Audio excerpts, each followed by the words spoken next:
O voo internacional Romeo Golf 820 foi um voo da empresa aérea brasileira Aviação Aérea Rio-Grandense ou Varig. Ele foi feito com um Boeing 707-345C, com 5 anos de uso, que partiu do Aeroporto Internacional do Galeão, no Rio de Janeiro, Brasil. Era uma madrugada de 11 de julho de 1973. Seu destino, Londres, então capital da Inglaterra, hoje Reino Unido. Este voo tinha uma escala no aeroporto de Orly, na capital francesa Paris, onde jamais chegou. Então, saudações senhores comandantes. Olá amigas e amigos do nosso canal. Sejam bem-vindos a Camargo Transportes Aéreos Virtuais. Rotatur. Eu sou a comandante Raquel Ducati, e em meu nome, em nome de nosso comandante Camargo e de nossas tripulações temos o prazer de recebê-los aqui. Então acomodem-se em suas poltronas pois nossa história de hoje vai começar. Bem-vindos na Camargo Transportes Aéreos Virtuais. Rotatur.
Bom, o voo Romeo Golf 820 da Varig partiu às 3 horas e 3 minutos da madrugada do dia 11 de julho de 1973 do Aeroporto Internacional Galeão, hoje denominado Antônio Carlos Jobim, na cidade do Rio de Janeiro. Sua rota teria com uma única escala no Aeroporto Internacional de Orly, na capital francesa de Paris. O voo transcorria em perfeita ordem, incluindo a travessia do Atlântico Norte. Por volta das 13 horas e 57 minutos, a aeronave baixou para a altitude de 8.000 pés, já em aproximação do aeroporto de Orly. A tripulação fora orientada pela Torre de Orly a manter essa altitude de 8.000 pés e seguir para o OLS-VOR, ao qual os levaria para o trecho de pouso a favor do vento da pista 26 de Orly. Às 13 horas e 58 minutos e 20 segundos, a tripulação contactou a Torre de Orly e relatou um problema de fogo a bordo, de onde foi solicitado de imediato uma descida de emergência. Às 13 horas e 59 minutos foi concedida tal autorização por parte da Torre de Orly, a qual solicitava a descida da aeronave para 3.000 pés,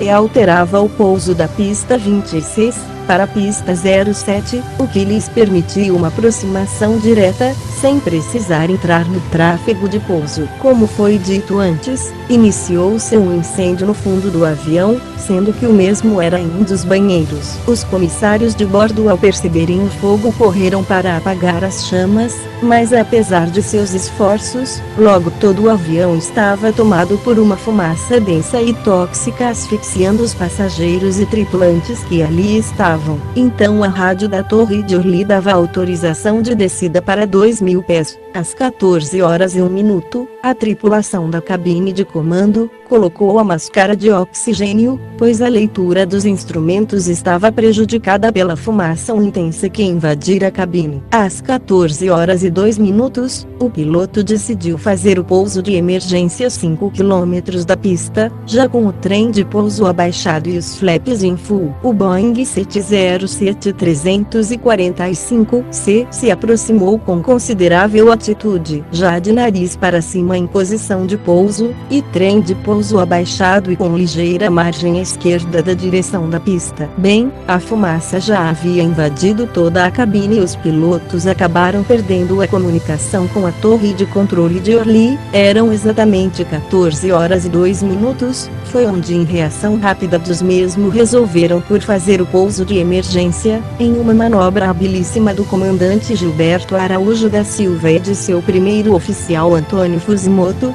desviaram a aeronave das milhares de casas da capital francesa, indo pousarem em Campo de Cebolas em Sault-le-Charteau, que fica ao sul de Paris. A aeronave, com o pouso forçado, troncou com algumas pequenas árvores e fez uma aterrissagem pesada. Ambos os trens de pouso principais entraram em colapso, e os motores foram arrancados na derrapagem subsequente com o solo. Apesar de todos os esforços dos pilotos, 116 passageiros e 7 tripulantes vieram a óbito, não pela queda e impacto do avião, mas pela inalação da fumaça tóxica e por queimaduras em seus corpos. Deste acidente somente teve 11 sobreviventes, sendo 10 tripulantes e um passageiro chamado Ricardo Trajano, que na hora do incêndio, desobedeceu as ordens dos comissários e correu para perto da cabine de comando, onde a fumaça não estava tão densa.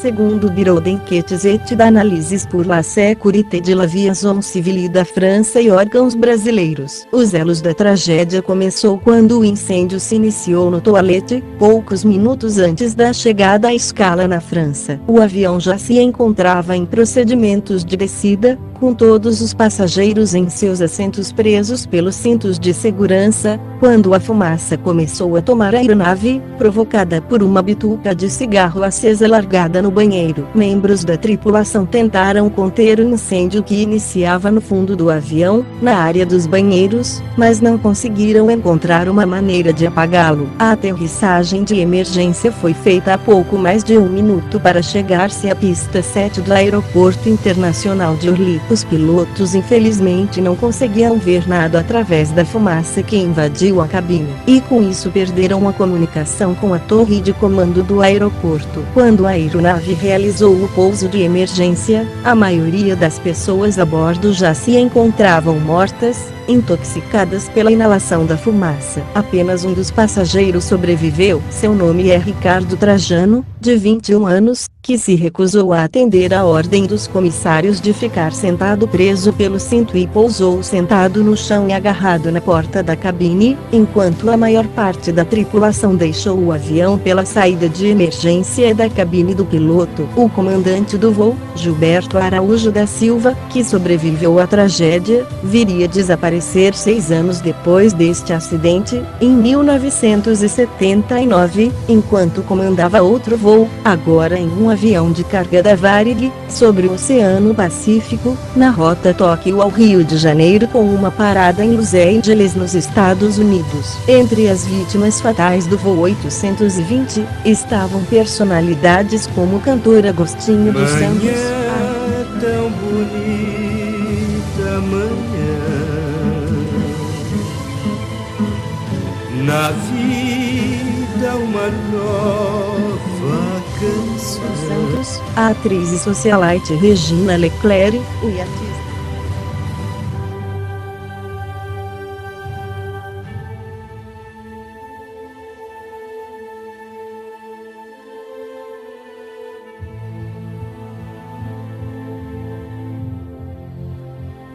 Leclerc, o iatista Jorge Brader, o senador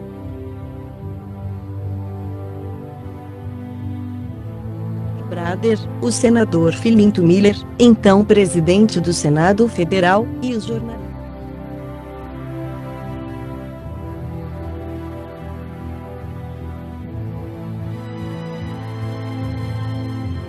Federal, e os jornalistas Júlio Delamare e Antônio Carlos Cavoni, famoso radialista de Fórmula 1. Todos os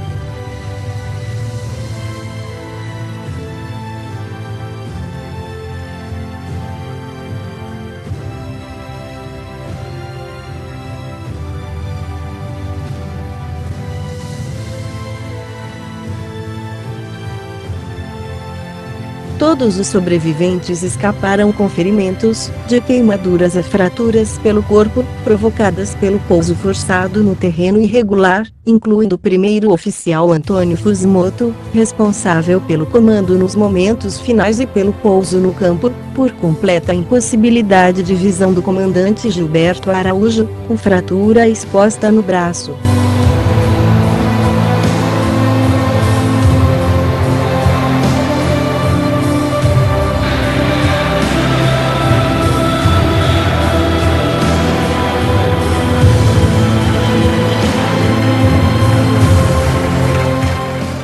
A causa mais provável do incêndio foi uma ponta de cigarro acesa, que teria sido jogada na lixeira do toalete da aeronave no orifício coletor de papéis.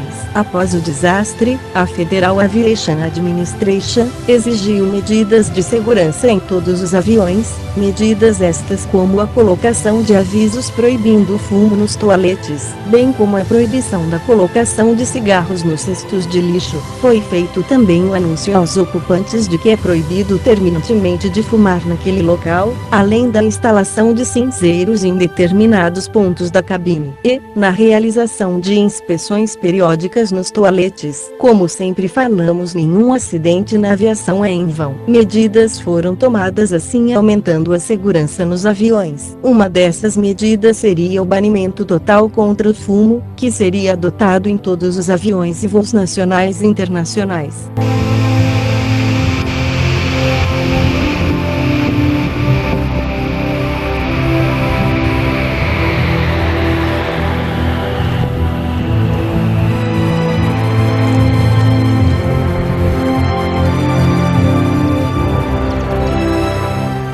Agora irei falar onde entra o mistério do número 7 neste acidente. Bom, após ter escapado com vida deste trágico acidente, o comandante Gilberto Araújo da Silva, ao olhar seu óculos, notara que o mesmo tinha lente arranhada no formato do número 7. Estando intrigado com este fato, quando de volta ao Brasil, procurou e encontrou-se com o então seu grande amigo Oswaldo Profeta, para quem fez a revelação estranha. Oswaldo Profeta nesta época era então o delegado de Polícia Civil do Estado de São Paulo, e com as informações e objetos em mãos, pediu ao setor de criminalista da Polícia Civil, para analisar as lentes mais profundamente do óculos do comandante Gilberto Araújo. Assim, com a análise feita e ampliação da imagem, foi notado nitidamente a formação do número 7 na lente do óculos do comandante, sendo Oswaldo Profeta um homem muito religioso, e também intrigado com aquilo, levantou na Bíblia passagens que mencionavam a respeito de tal revelação, e viu que apareciam por 2 vezes na Bíblia, no início em Gênesis e no fim no Apocalipse, onde dizia,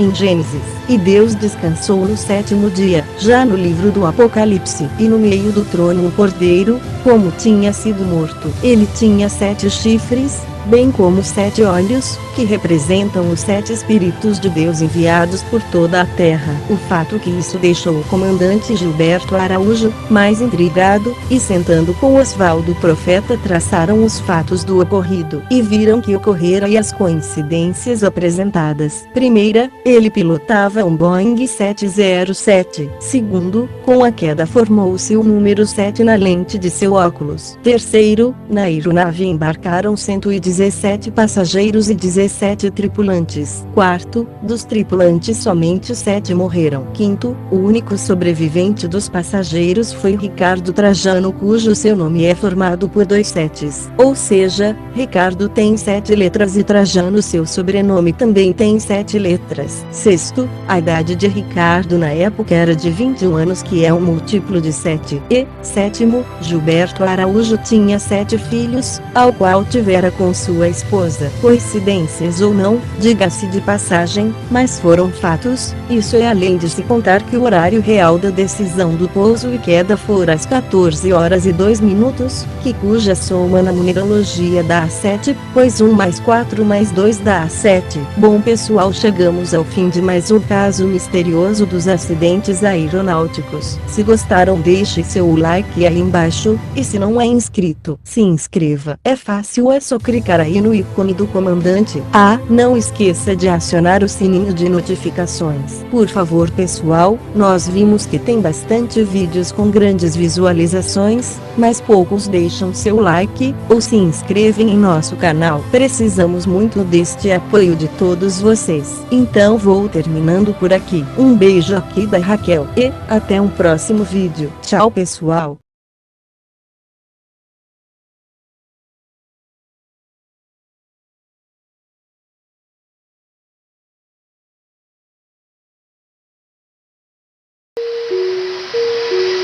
Ladies and gentlemen, welcome aboard the Boeing 747-8F.